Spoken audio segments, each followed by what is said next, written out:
दो चीजें होती हैं जब हम पढ़ते हैं ना, तो दो बात का ध्यान रखना चाहिए जब कंपटीशन की तैयारी करें। एक चीज कहलाती है कॉन्सेप्ट। ये जो पिछले 1 घंटे से मैं बार बार बोल रही हूँ ना सारी चीजें, ये कॉन्सेप्ट है, इसको समझना होता है। भाई दिमाग में कहानी समझनी, अच्छा पहले ऐसा था, फिर ऐसा हुआ, फिर ऐसा हुआ, इसलिए ऐसा हुआ, इसको बोलते हैं कॉन्सेप्ट। इस कॉन्सेप्ट में से छोटी छोटी छोटी छोटी जानकारियां निकलती हैं जिनको बोलते हैं फैक्ट्स। बहुत सारे लोग फैक्ट्स रट्टा मारने की कोशिश करते हैं, वो हमेशा भूल जाते हैं। अब जैसे पहला मरणोपरांत भारत रत्न, तुम अगर रट्टा मारोगे ना बिना समझे कहानी को, तो तुम 10 दिन बाद तुम्हें याद भी नहीं आएगा।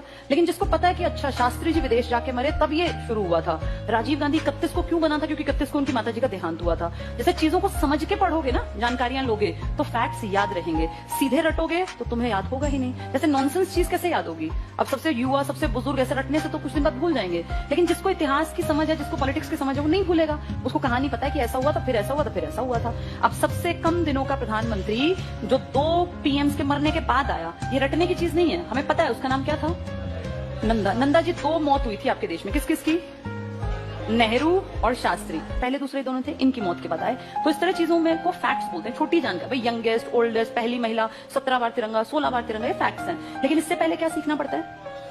जब टीचर लगातार बोलता है ना, तो कॉन्सेप्ट दिमाग में बिल्ड करना चाहिए। फिर टीचर जब बताता है कि ये इस तरह से क्वेश्चन पूछ सकते हैं, वो फैक्ट होता है। उसको फिर किताबों से बार बार पढ़ना चाहिए। तैयारी का तरीका ये होता है। ऐसी मैंने भी तैयारी की। मैं 20 साल प्लस की थी जब मैं सरकारी स्कूल में टीचर लग गई थी।